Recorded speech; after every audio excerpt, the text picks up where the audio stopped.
Oi, gente, sejam bem-vindos aqui de volta ao Super Acadêmico.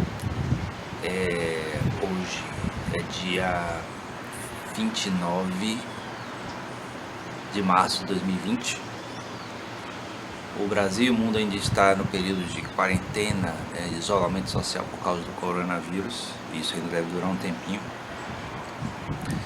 E hoje, para entreter um pouco vocês, já que semana passada a aula foi bem polêmica, teve muitos comentários em redes sociais e até não gostei, no vídeo lá sobre Marx e o coronavírus. Hoje a gente vai tratar aqui comigo, o professor Fabiano, na área de literatura, certo? Por mais que a literatura não está desvinculada da realidade social, política, etc., como vocês vão ver na própria aula, mas pelo menos literatura é para ser basicamente arte, expressão artística. Como eu já falei nas primeiras aulas de literatura, a escrita literária ela é uma mistura de expressão subjetiva com a impressão que o sujeito, o escritor, tem do contexto. E nada mais é do que uma forma de fazer uma interpretação, uma projeção, uma apreensão do sentido, do sentimento daquela época, daquele momento. Então hoje eu vou falar de um livro meu, certo? Se você me permite que eu fale de um livro meu, Um Quarto Escuro para a Alvorada. Esse foi meu primeiro livro na área de literatura, depois de acho que uns 15 anos sem escrever literatura, dedicado muito a escrever ciência, filosofia, literatura, escrita acadêmica. E aí, no ano de 2015, eu decidi retornar a escrever literatura, muito por conta do contexto que a gente estava vivendo, Então, como a literatura, qualquer arte, na verdade, qualquer expressão artística, ela é uma expressão subjetiva, uma expressão fictícia ou não, mas uma interpretação subjetiva do escritor. O ano de 2015, para quem tem uma certa sensibilidade em relação à política, à sociedade, foi um ano bastante sintomático, dos problemas que estamos vivendo até hoje, na verdade. Os problemas já vinham começando, na verdade, desde 2012, as questões vinculadas, mas o auge mesmo de todo o problema, todos os problemas que desembocaram em 2015, tudo que aconteceu e que acabou gerando em minha vontade de voltar a escrever, com esse livro aqui, Um Quarto Escuro no Palácio da Alvorada, foi justamente o contexto de manifestações de rua, por causa das questões lá da presidenta Dilma. Teve a eleição em 2014 também, que foi muito confusa, foi muito acirrada, meio que dividiu o país. O país de lá para cá se dividiu mais ainda, é verdade. Mas a questão é que a maneira como eu quis lidar com isso não foi simplesmente através da ciência e da filosofia. Eu também quis expressar através de uma história. Então, nessa história, nesse livro, eu conto a história de um professor, de um sociólogo chamado Label Marx. E ele, por causa do empenho dele em entender os problemas sociais da sociedade de maneira científica, de maneira rigorosa, ele não consegue lidar com o que vinha acontecendo no país exatamente naquele momento, de 2015.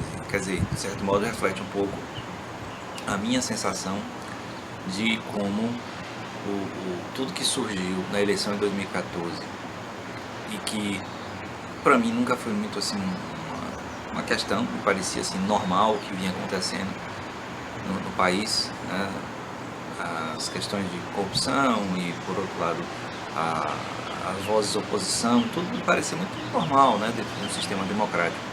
Mas o que acabou se vendo é que não era.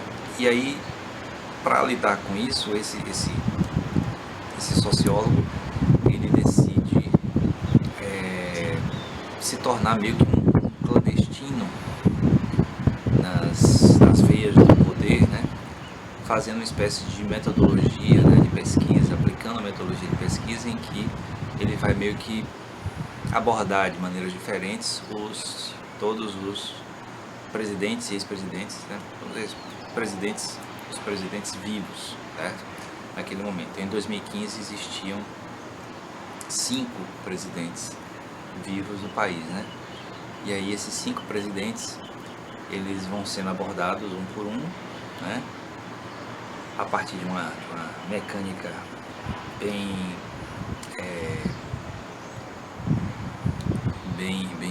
detetivesca mesmo, né? A história é muita história de polícia, detetive, investigação, mas do ponto de vista desse sociólogo que tenta resolver um problema muito de como entender a realidade e descobrir realmente qual é a verdade. Assim, ainda não tinha essa coisa hoje tão forte das fake news, né? Mas um dos problemas que ele detecta é justamente que em noticiário, em rede social, ele não conseguia captar qual lado, né, era o verdadeiro, qual lado estava falando a verdade. E é por isso que ele se dedica a fazer esse estudo meio que clandestino. E aí, ao longo da história, ele faz algumas ações, né? Algumas resultam em mortes acidentais, né? Desses ex-presidentes e tal. E aí ele acaba sendo perseguido pela Polícia Federal, e aí ele usa todos os conhecimentos dele, né? De línguas, né? A coisa que ele aprendeu através de pesquisas, né? Então ele é muito, apesar de muito problemático, no sentido de ser um pensador, mas ele é muito perspicaz, então ele capta as coisas e consegue transformar aquilo ali numa metodologia de pesquisa. E aí, bom, você vai ter que ler para saber, mas o Labelle, ele acaba se empenhando tanto, se envolvendo tanto, que aí tem todo um desenlace, né? Que aí vem o título, né? Lá no quarto dos aposentos da presidenta, no Palácio da Alvorada, certo? Então, a história se passa em 2015, eu escrevi em 2015. Quando eu lancei o livro, em outubro de 2015, quando 2015 ainda não tinha terminado, e a história, na verdade, se desenrola, ela se passa na segunda metade de 2015, apesar de ter vários momentos de flashbacks da vida pessoal do Labelle, construindo o personagem, e também flashbacks históricos, já que é feita uma ligação entre os eventos históricos do momento com eventos históricos da contemporaneidade, né? Dos 2 últimos séculos, século XIX e XX basicamente. Então o Labelle ele realiza isso aí, né? Essa história é construída a partir das realizações dele, mas do ponto de vista de alguém próximo a ele, então não é contada em primeira pessoa. A primeira pessoa da história é um personagem secundário, que aí está contando a história do Labelle. Então vocês vão ver que é uma maneira, inclusive, de criar uma relação entre essa coisa do narrador-personagem e do narrador onisciente, né? Então tem um jogo bem interessante isso aí, assim, chamar de interessante, uma história minha mesmo. Pode ser indulgente, autoindulgente, mas pelo menos as pessoas que já leram e comentaram disseram que é interessante essa coisa de ter momentos em que há um vínculo de primeira pessoa de alguém com a história e outro que é olhando de fora, contando a história dele. Tem umas passagens de tempo também e acho que é isso, assim, para estímulo. Uma coisa interessante também é que o livro eu lancei em 2015, ele está disponível no Clube de Autores, né? Como sempre, meus livros estão disponíveis no Clube de Autores, mas eu disponibilizei ele também online no Isso. Eu vou colocar o link aqui na descrição, que você pode ler online, certo? Não pode baixar, eles não dão essa opção de baixar mais, antigamente dava. E aí você pode ler. Então, lá no Isso, inclusive, ele já tinha sido acessado a última vez que eu olhei mais de 3 mil vezes. Eu não sei se isso quer dizer 3 mil leituras, pode ser simplesmente a pessoa que deu uma olhada e foi embora.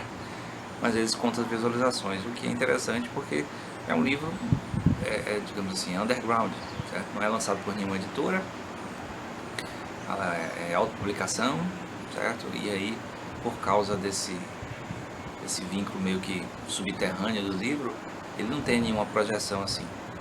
Mas o fato de ter sido tão acessado lá no Isso, demonstra que pelo menos há alguma busca sobre isso, né? Teve uma resenha do livro, bem interessante. Inclusive a resenha do livro saiu que em 2016, antes do golpe impeachment, né, da presidenta Dilma. E eu me lembro que o resenhador coloca um questionamento lá, né, sobre uma coisa que é colocada na história, né, de o que poderia acontecer depois, né, da presidenta ter sido deposta. Quer dizer, no livro que se passa em 2015, eu escrevi em 2015, meio que prevejo aquilo ali, a deposição dela e a ascensão, né, no país de forças políticas, né, e econômicas, meio que, bom, a meu ver, você pode discordar, adversas à população, né, contrárias aos desejos da população, mas paciência, é assim que funciona a democracia, uma coisa que eu falava isso desde 2015 antes de escrever o livro. As pessoas ficam irritadas porque um partido ganhou e o outro perdeu, mas é assim que funciona, um partido ganha e o outro perde. Não faz sentido pegar e mudar a regra do jogo no meio e inventar um processo que, na verdade, só demonstra a fragilidade de todas as instituições. Mas, como eu falei, não tem como desvincular a literatura do contexto, né? Igual tentar entender Machado de Assis sem entender o fim do Império, né, brasileiro e o começo da República. Aquele momento ali em que ele escreve é muito expressivo de uma certa mentalidade, e aí essa mentalidade reverte, né, na maneira como é captado pelo escritor aquele momento, nas suas histórias, né? E aí todos os momentos históricos, né, o romantismo, o classicismo, né, as narrativas mitológicas, as narrativas mitológicas gregas, tudo reflete um momento, reflete uma situação sócio-histórica, uma conjuntura em que aquele que escreve, apesar de ser uma expressão subjetiva, ele expressa o sentimento dele. Talvez por isso, apesar de eu ter passado 15 anos mais ou menos sem escrever na literatura, eu senti vontade de voltar a escrever literatura no momento em que havia muito conflito em mim mesmo e na sociedade. Então, o meu conflito pessoal com a situação acabou sendo, de certo modo, o conflito que a sociedade vem vivendo, né? E aí, bom, para mim foi positivo porque eu voltei a escrever e de lá para cá, além desse livro, tem o Ginocracia, né, que eu já falei aqui também, já apresentei aqui. Está disponível a parte 1, né? A parte 2 já está escrita, a parte 3 ainda não. E tem um livro que eu devo lançar esse ano também, em 2020, que é Clodders, Meio Pop Além da Nuvem. Isso mesmo. Que é um livro que eu escrevi antes do Ginocracia, mas como eu previa o livro, a história se passando em um certo ponto de 2020, eu esperei para lançar agora em 2020. Bom, acho que literatura foi isso que eu produzi. Tem algumas outras coisas em minha mente para produzir, mas tudo por causa de uma ligação minha com o contexto vivido, né? Bom, eu vou ficando por aqui. Espero que vocês tenham gostado, né? Já que está quase todo mundo em casa mesmo, aproveita para assistir aí os outros vídeos, né, do canal aqui Super Acadêmico, não só os meus, mas também os de convidados, outros professores ou professores que eu comento, pessoas que eu reproduzo as aulas, porque tem muito a ser aproveitado nesse momento de reclusão das pessoas e trabalho em casa, que você pode pegar e usar para aprender, para expandir seus horizontes. Até a próxima aula. Valeu!